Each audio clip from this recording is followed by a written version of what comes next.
Bacharya as well in and interdisciplinary perspective.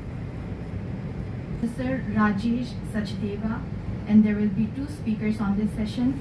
The first one will be Professor Hiraman Tiwari, and there is a slight change in the schedule.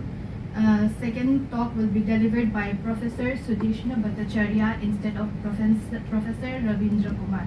So first of all, I would like to invite Professor Rajesh Sachdeva on the dais.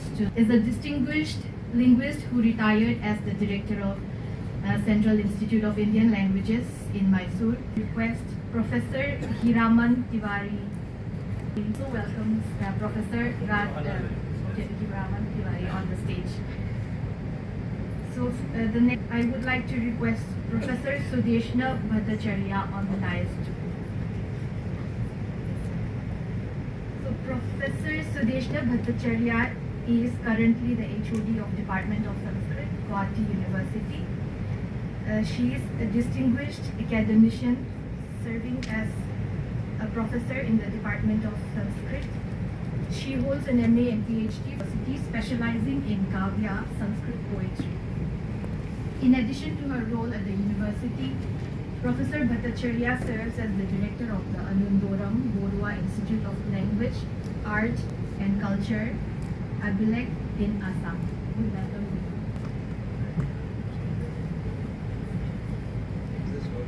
So rich and vast.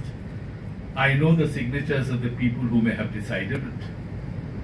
We all know. So the poetry began to read it, and those of us who can read it, even in translations, would be able to recognize how beautifully poetic and how beautifully metaphorically rich Vasunam. This very first 1/3 of the mantra, that is Gayatri mantra, 24 syllables. He says, I am the Queen Rashtra, but I am the Rashtra Sangamani Vasunam. And celebrate something where knowledge and language intertwine, interchange, and change places. Then you come to what Valmiki had said. The sage is pacing up and down on the bank of Tamasa river. His disciple is carrying his kamandal and his angarakshak, that's angarkha, argavastam, Baddha, 4 quarters. Tantri laya samanvita, the arrangement of syllables and words should be such that they arrest the mind of the listener or the reader. Goethe, for example, the syllable of this verse is so powerfully woven. Who is speaking? Once you get the art of language, art of communication, you needed a content. And Brahmadani says something which is extremely wonderful, and I'll come back to. Rama will be told among the people, Yavat Ramasya Chakatha Tattata Pracharishyati. Rama will be told on this land. I can tell you, Valmiki, you live on the earth, you live in the below the earth, and certainly in the worlds of God. We consider as a universal language. That's my point. Almost every poet wants to Rama tumhara charita swayam hi kavya hai, koi kabhi ho jaye sahaj. Which is why I'm connecting it to the Rig Vedic poetry, and then from there, whether they acknowledge it or not, but if you read it carefully, you will find the connecting thread. That is my point. Idam sarvam yat kinchit jagatyam jagat. So the ownership is immediately given up. There is no question of ownership, whether it is a knowledge or language. So if anybody says, this is my language, tena tyaktena trust. Pratiti is a Sanskrit word, pratiti. Jane binu na hoi pratiti, binu paratiti hoi nahi priti. Unless you know it, you do not love it. You do not trust it. And unless you trust it, you cannot immerse yourself in it. Therefore, we need, the first step is actually not only to know the entire tradition, but let me quote a 20th century, writing in 1967, 68 sometimes, Ivor Richard, some of you might have read him. Endlessly. And it's very interesting how the meanings of Ramayana are endlessly interesting for us today. They are Its development and the lore of unity, with special reference to the language of Assam. As I belong to Assam, so I have taken this topic. It's known to all that how much important a language is. It is the vehicle of growth, the weapon of self-sustenance, and the rudder of one's existence. Homo sapiens could overcome many odds and develop their cognitive abilities with the help of language, started to develop to bind the society, to ease the mechanism of life force, and to correlate the vibration of the mind with others. Of the classical status given to Assamese language during last October, Assam has a rich cultural heritage that is reflected in various linguistic documents found in different places. The earlier name of Assam was Kamarupa and Pragjyotishapura. In the fourth canto of the Raghuvangsha of Kalidasa, the name of Kamarupa with a reference of Agar Ud has been pronounced in connection with the expedition of the King Raghu, a descendant of Ikshaku family.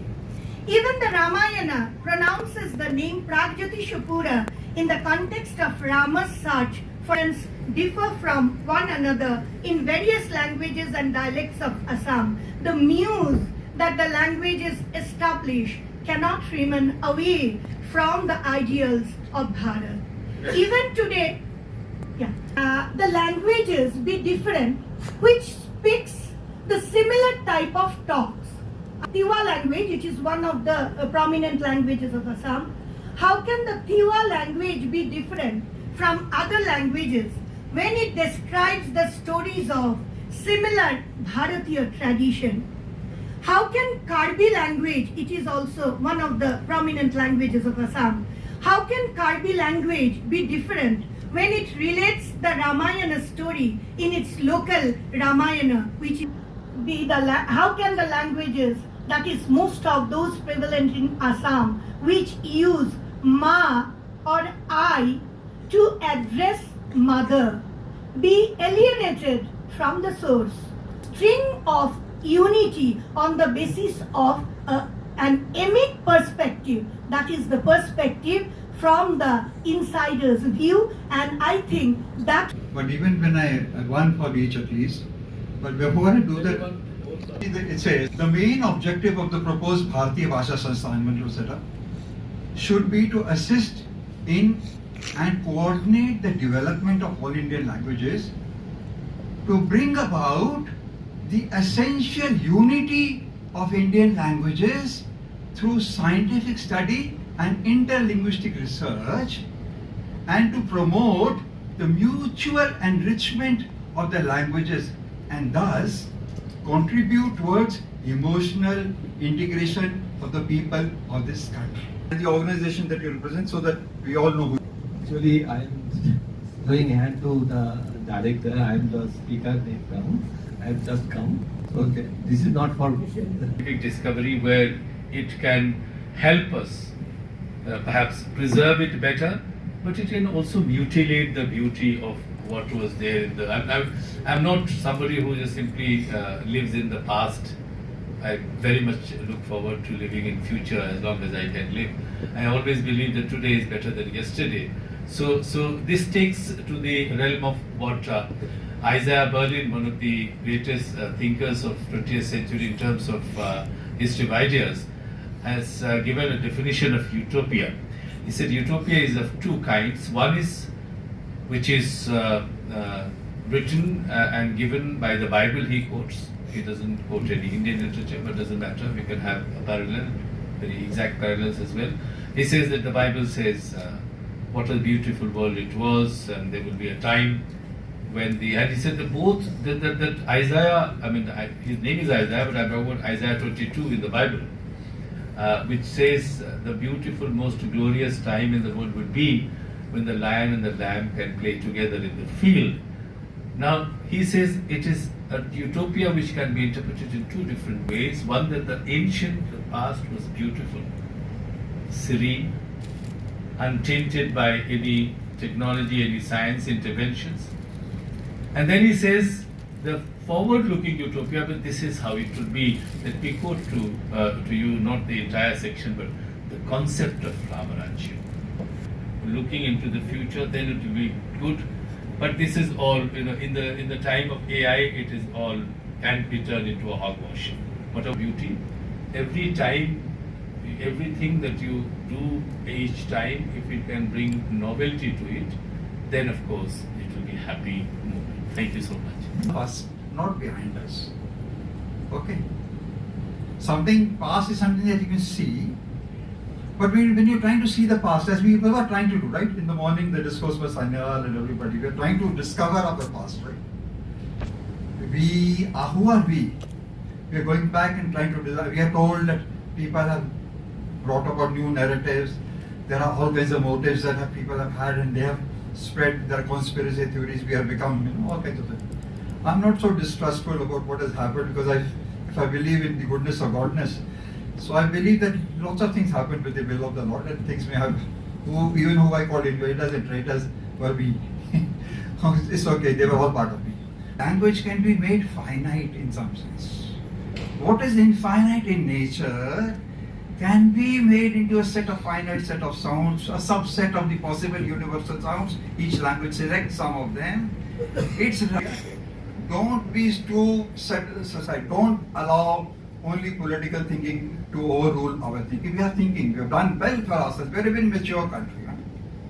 I just sort of set aside all the psychological things. They are just resources which work together.